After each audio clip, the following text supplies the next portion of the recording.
Vasco vira pra cima do Botafogo, hein? O Vasco vence o Botafogo por 4-2 num jogo onde o Botafogo foi melhor no primeiro tempo, chegou a criar mais chances quando estava vencendo por 1-0, mas aí aparece a genialidade do craque. Aparece Payet para achar um passe de 3 dedos, aí o Vasco faz o empate e vira com 2 de Verratti, hein? Verratti meteu também o Piton. Teve lá o jogador estrangeiro novo que chegou também. Galdames. Também, que foi o que fez o gol do empate.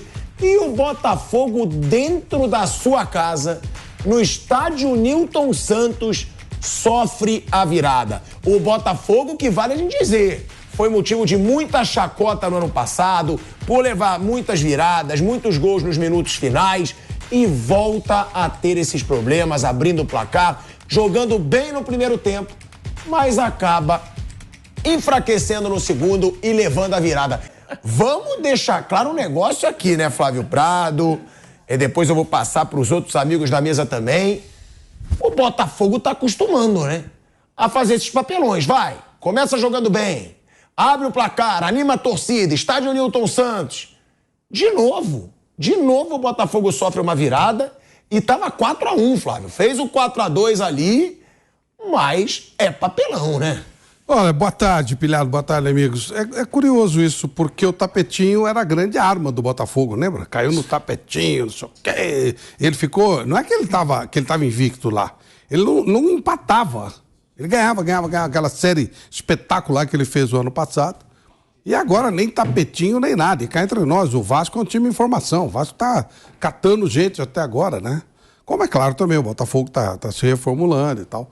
Acho assim, é muito precipitado falar qualquer coisa, porque no ano passado o Botafogo nem disputou a fase final do Campeonato Carioca e foi uma sensação no Campeonato Brasileiro. No primeiro turno foi muito bem, depois terminou, entre aspas, com um papelão pela expectativa que ele mesmo criou no primeiro turno. Então tudo que se falar agora é muito precipitado, é muito cedo. O que me chamou a atenção é perder de 4 no tapetinho, aí já foi um pouquinho além.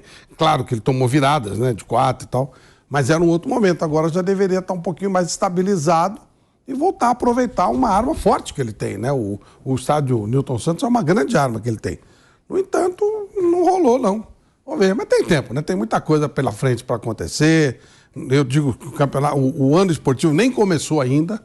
Então vamos com calma e vamos aguardar para ver o que acontece a partir do Campeonato Brasileiro. E a gente tem um Vasco, né? Piperno, Pedrinho, que é um time que vai sendo construído, né? Se tornou SAF agora, 777.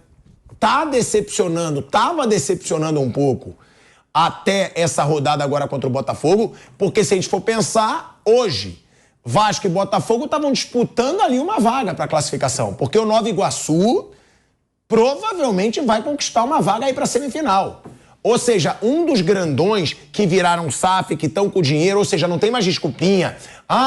O lado político. Não, viraram SAF. E aí o Nova Iguaçu pode tirar um dos dois, ou seja, os dois chegaram com a corda no pescoço. Será que agora esse Vasco vai começar a andar e o Verratti de novo fazendo diferença, né? Como faz gol esse cara?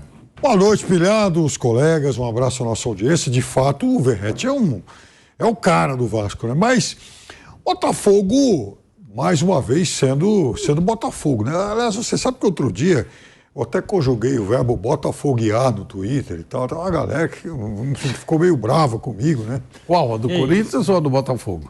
Não, o pessoal do Botafogo acho que vale pro Corinthians também, né, Flávio? É muito bem lembrado. Então, Corinthians botafogueando, já pensou?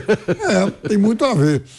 Mas, olha, eu costumo dizer que essa ainda é a fase do ano em que os times estão jogando a pré-temporada que vale pontos. O problema é que alguns campeonatos, como o Carioca, já tem o seu turno de classificação chegando perto do fim.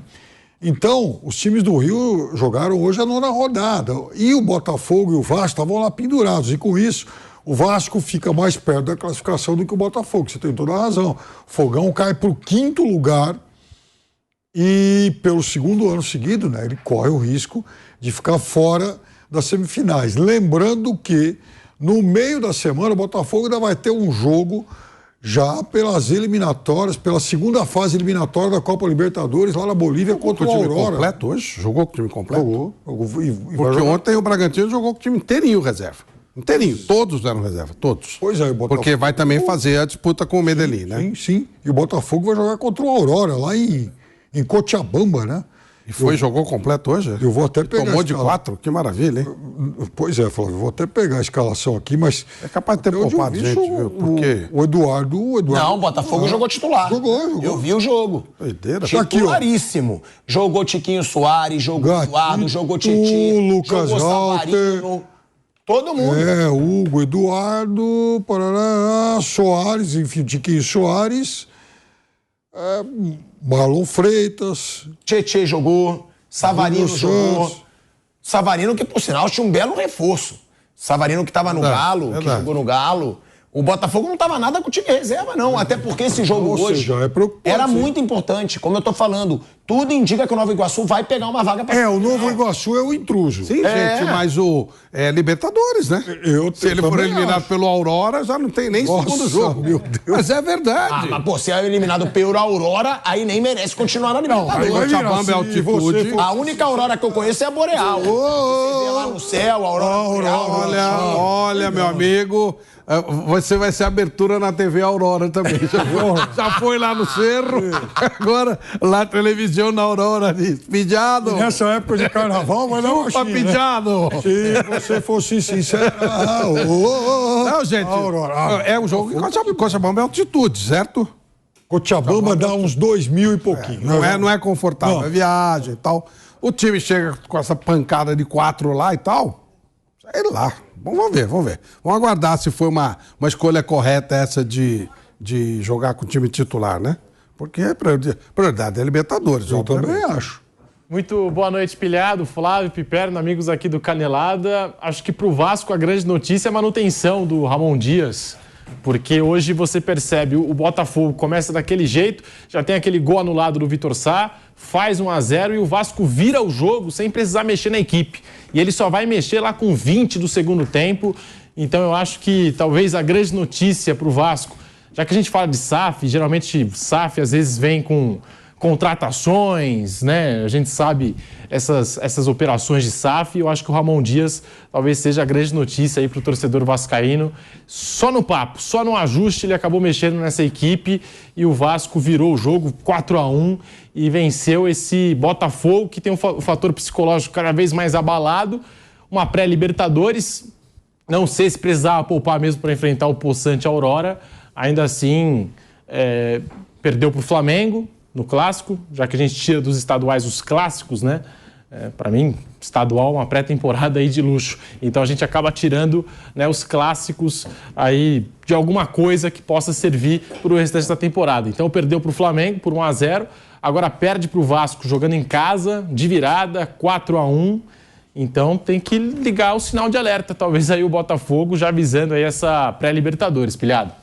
Não, porque foi uma partida, inclusive, eu estava vendo o primeiro tempo, né, em casa, depois estava vindo aqui para Jovem Pan, o Botafogo estava bem no primeiro tempo.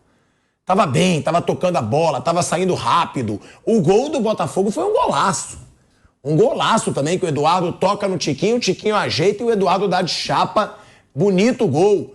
Aí o Vasco não estava criando até o Payet achar uma bola de 3 dedos. É aquilo, é um jogador que é muito diferente, né, Flávio? É um cara que foi seleção francesa, que estava na seleção de melhores jogadores da Euro, eu não lembro o ano, de qual Euro que foi. 2016. De 2016. É um cara que é diferente, o talento dele é diferente.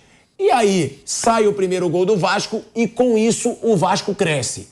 Agora, surpreende, porque o Vasco mostra esse poder de reação, mas surpreende também a forma como o Botafogo sofre viradas fácil. Agora, o que falar do Payet e do Verratti, né, Flávio? Que são os jogadores que foram decisivos. O Payet foi uma bola, tá bom. Mas foi a bola que muda o jogo. Que ele achou um passe de 3 dedos lindo ali pro primeiro gol. Que é essa função do craque, né? Quando você tá sem solução, ele acha uma solução. Isso é o diferente, isso é o craque. O outro lá é fazedor de gols. O outro sobrou, ele mete bola pra dentro e parece pouca coisa, né? É muita coisa. E assim, a grande coisa a se pensar, o Vasco ele vai ter testes maiores daqui para frente, porque o ano passado foi muito ruim, né? Foi um ano onde ele esteve sempre lá embaixo, sempre brigando na parte de baixo da tabela, ao contrário do Botafogo. O Botafogo, o problema dele é a cabeça. Como é que os caras estão administrando esse lado psicológico do time do Botafogo? Que não é possível. O ano passado, poxa, se você olhar, a classificação do Botafogo foi boa. Mas ele perdeu o título para a cabeça, ele perdeu o título para a falta de tranquilidade. Eu imaginei que eles fossem fazer muito trabalho em cima disso agora. É o mais importante. Aí acontece isso de novo hoje. É complicado com esse fator que você citou.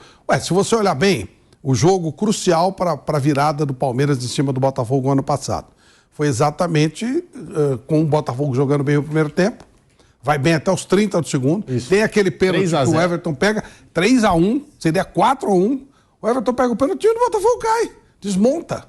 Então é um time que tem um problema psicológico seríssimo. Não é um mau time. Quando você fala jogou bem, tocou bem, fez um gol bonito, não é surpreendente. Ele é um bom time, o time é ajeitado.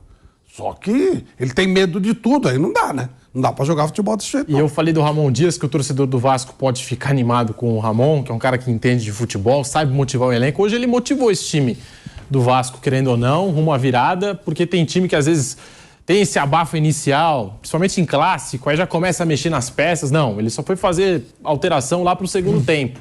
E se o torcedor do Vasco agora tá animadaço aí com o Ramon Dias, está esperançoso, o torcedor do Botafogo já não pode falar a mesma coisa com o Thiago Nunes, né? Desde o ano passado, ele que termina aquela campanha do Campeonato Brasileiro e agora já começa esse ano levando uma virada em clássico, já perdeu pro Flamengo, né? Um outro clássico normal, e agora tem uma pré-Libertadores que vai enfrentar um time brasileiro. Perder pro Flamengo eu até acho que, ok, tá dentro. O Flamengo é melhor que o Botafogo, tem mais elenco, aquela coisa toda. Agora, tomar de 4 do Vasco é que, né, virado. O jeito que perdeu é que é complicado. De virado. Agora vamos ver o Aurora aí, se enroscar com o Aurora aí. O que não tá outro jogo. Se ele passar e o Bragantino passar, o que é o normal, né, nessa primeira fase, um dos dois vai sair. Aí tá dentro da normalidade, um dos dois vai sobrar. Tem o azar deles cruzarem. Os dois são dois times mais ou menos do mesmo nível. Os jogos deles no ano passado foram equilibrados, os dois. Então, aí eu acho que tá dentro. Agora, não pode ser eliminado pela Aurora. Não pode. Aí já realmente fica muito complicado. Já falei, amigo. A Aurora, a única que se conhece é a Boreal. A Aurora Boreal. Pode falar que eu vou virar tema. Ontem eu fui no posto de gasolina. Que isso? Aí quando eu fui botar a gasolina, o cara... Ih, olha aí! O homem mais famoso do Paraguai. Aí eu fiquei pensando, eu não entendi no começo. Falei, por que ele tá falando isso? Paraguai? Caraca! Valeu! E aí? É isso. Mas tem que ficar famoso mesmo, graças ao Flamengo, que foi incompetente. Graças ao Flamengo. Agora, se o Botafogo... O Flamengo não falou nada. Quem falou foi você, pô. Tá bom, mas quem jogou foi o Flamengo, mas você animal. Que falou. Quem jogou você não fui eu. Você que falou, azar seu, ué. Mas quem jogou não fui eu. Segura a bronca. Bocudo, segura a bronca. E vou ser bocudo de novo. Você pensou, se não ganhar do Aurora... Aí vai ganhar um presunto. Fecha as portas no ano. Depois de levar uma virada como levou do Palmeiras na tabela, não no jogo, tá? No ano passado. De fazer aquele papelão de entregar o título. Grêmio perder também. Vaga na Libertadores pro Aurora... Fecha as portas do Botafogo nesse ano. Eu acho o seguinte... Não dá. Se fosse o Corinthians, eu apostava no Aurora, mas o Botafogo eu não sei. O Botafogo não tem grande tradição na Libertadores. Nenhuma. Então, o Corinthians ele tem tradição de papelão, então se daria pra você apostar. Você crava o Corinthians. Corinthians e Aurora, eu sou Aurora até debaixo d'água. Mas o Botafogo eu não sei, ele não tem histórico. Por que você torce contra o Corinthians assim? Eu não torço contra o Corinthians. Muito pelo contrário. Eu quero o Corinthians porque eu me divirto. Como é que eu vou torcer contra o time que eu me divirto? Não, mas nunca, já. O Botafogo e Libertadores é quase que um café com leite, convenhamos. Porque ele... Então, os caras falam que tem coisa que só acontece com o Botafogo e ontem isso foi reforçado. E hoje, de novo. Quando o Botafogo era um dos maiores times do mundo, não é do Brasil, não, era do mundo. Nilton Santos, Manga, Garrincha, Didi, Zagallo, Amarildo. Nossa, era uma máquina. Base da seleção, campeão mundial de 58 e de 62 junto com o Santos. Só isso que eles eram. Aí tinha junto com eles do Santos, do Pelé e a academia do Palmeiras. Ou seja, eles não ganharam nada. Pô, quando você é o melhor, tem mais dois igual você, pô. Vai ter azar lá longe. Não é? Porque se o Botafogo, se fosse uma época normal, o Botafogo ganharia 10 títulos, seria campeão da Libertadores, nem ia pra Libertadores, porque naquela época tinha Copa Brasil. Copa Brasil. Só um ia. Taça Brasil. Taça Brasil. Só um ia, que aí virou... Chegou no Palmeiras, virou Campeonato Brasileiro. Só um ia, só um. E o que acontecia? Em algum momento ele cruzava com o Santos ou com o Palmeiras e perdia. Que era normal perder, não é que ele era pior. Mas era... Vai fazer o quê? Ele era pior que o Santos. Era do nível do Palmeiras. Aí você consegue, né? Mas vai fazer o quê? Você tem Garrincha, Amarildo, de Zagallo, Santos, Dorval, Mengalvo, Coutinho, Pelé, Pepe, Zito, Gilmar. Pô, é muito azar, né? Aconteceu isso com o Botafogo. Por isso que ele não tem tradição em Libertadores. Algumas das Libertadores que o Santos ganhou, o Botafogo poderia ter vencido. Porque ele era quase do mesmo nível do Santos. O único adversário dele estava no Brasil. E aí mas tem mas nessa época que você está citando também, tem um Botafogo e Santos famoso lá no Maracanã, que o Santos fez 5-0. Né? Tinha. O Santos era o Santos, era um caso à parte. Mas o Botafogo era espetacular. Agora, você vê, o Botafogo, não vou nem falar do Aurora, que o Pilhado citou o Nova Iguaçu agora há pouco. O que aconteceu o dia que o Botafogo jogou contra o Nova Iguaçu, agora, umas 2, 3 quarta-feiras atrás? O Botafogo fez 2-0 e conseguiu tomar um empate. Com isso, o Botafogo poderia hoje estar à frente do Nova Iguaçu, mas Nova Iguaçu é quem está em terceiro. E o Botafogo briga com o Vasco pela 4ª vaga. Não tá fácil a vida. Olha, tá botafogueando muito. Mas que verbo é esse que você criou? Hã? O que é? O que seria botafoguear? Amarelar, né? O Botafogo é amarelão, né? É amarelão. Não vamos aqui. Eu acho assim, ó. Não, o que ele fez no ano passado foi amarelar. O que ele faz nos últimos jogos. Nos últimos 55 anos tem um título importante. Não, mas ele nunca teve, nesses últimos anos, ele nunca teve o time mais forte e nunca teve uma situação como ano passado. Tudo bem. Ano passado ele amarelou. Sabe o que eu acho? Ano passado amarelou. O problema... Aí fez questão de ficar... ficou conhecido pelo chororô. Não, o Flávio devia estar no Morumbi. Arbitragem. Você lembra daquela virada do São Paulo contra o Botafogo aqui no Morumbi? Sim. Então, o Botafogo faz 2-0 e toma 3 gols. Eu tava atrás do... mas bateram no juiz. Uma cafacetada terrível, mas tudo bem. Foi uma sacanagem lá do... O pessoal de São Paulo bateu no juiz. Contrataram o segurança da Ponte Preta pra encher o cara o juiz de porrada. Verdade. Isso eu vi tudo. Eu tava lá atrás. Foi aí que colocaram grade no vestiário do árbitro e tal. Tudo isso eu vi. Não vai falar que não foi, eu vi. Eu vi. Je regardei. e entrevistei, inclusive, o Maurão e tal, que era o pessoal lá da Ponte, todos. Isso é história conhecidíssima. O São Paulo estava perdendo, tomando um vareio, chegaram no árbitro, acho que era... No meio, né? Nossa. O Everton fez aquele golaço. Chegaram lá e o time de São Paulo era bom, claro. Era melhor. Mas estava mal. Aí o São Paulo conseguiu uma virada. O que eu quero dizer é o seguinte, existe você amarelar, mas acho... que o que acontece com o Botafogo, o que aconteceu com o Botafogo, é algo além. Não é exatamente o amarelar tradicional, sabe? Aquela coisa de ter uma situação complicada e você tem dificuldade. Eu acho que o Botafogo, ele se auto-amarelou. Por isso que eu gostei de você criar um verbo, botafoguear. Não é um amarelar, tipo assim, eu vou, sei lá, brigar com o Pedro. Uma briga, vamos fazer um jogo, uma brincadeira de bola. O Pedro é mais jovem, mais rápido e tal. É normal que eu tenha medo. Falou, o moleque vai me encher a cara de porrada e tal, certo? Aí eu vou brigar, sei lá, com um bebezinho, meu neto.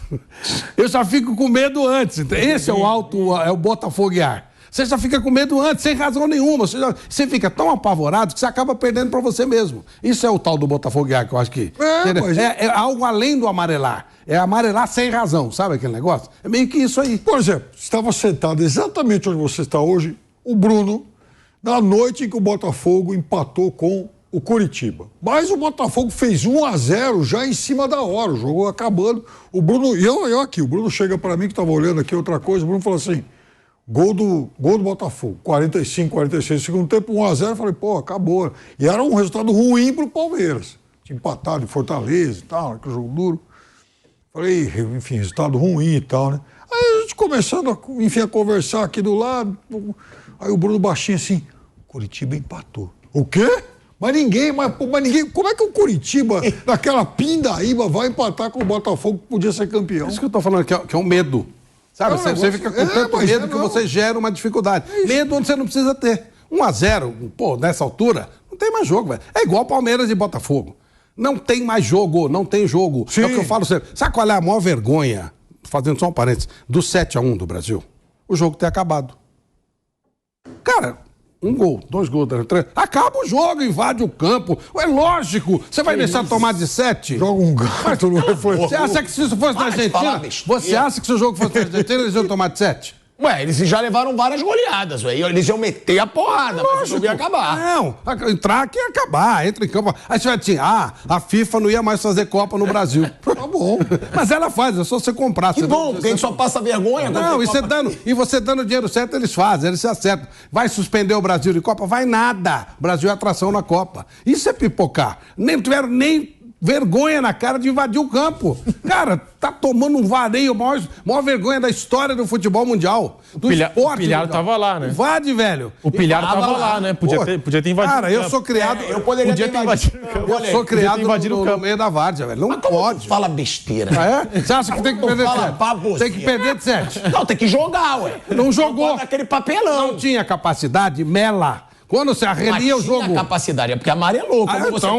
Então arrelia o jogo. Entra, invade o campo, faz qualquer zoeira. Culpa do Pilhado que invadiu o campo. Faz alguma. Alguém invade, tem que ter coragem. A torcida amarelou junto. Invade o campo, pô. Quer ter jogo? A torcida invade o campo. Não é sempre você que fala que é contra a marginalidade no futebol, pancada. A marginalidade. Tá viajando muito pra Argentina, Flávio. É o quê? Legítima defesa. Não é pra bater, eu não falei pra bater em alemão, falei nada disso. Invade o campo. Aí dá aquele fuzuê, aquela confusão que aconteceu. Ele tá viajando muito pra Argentina. Só invade o campo. Tendo estado de boa. De nenhum momento eu falei pra bater ninguém. Nada, só invade. Só invade, não tem mais jogo. Invade o campo, fuzuê, acabou, senta lá no campo. Leva umas tendinhas, senta lá. Cara, não pode jogar, tomar de 7 em casa. 3-0, acabou o jogo, não acabou. Gente, invade. Não, fica todo mundo olhando, chorando. E eu ria, né? Os caras chorando e eu dando risada. Pô, pelo amor de Deus. Mas só tem uma solução pro Botafogo.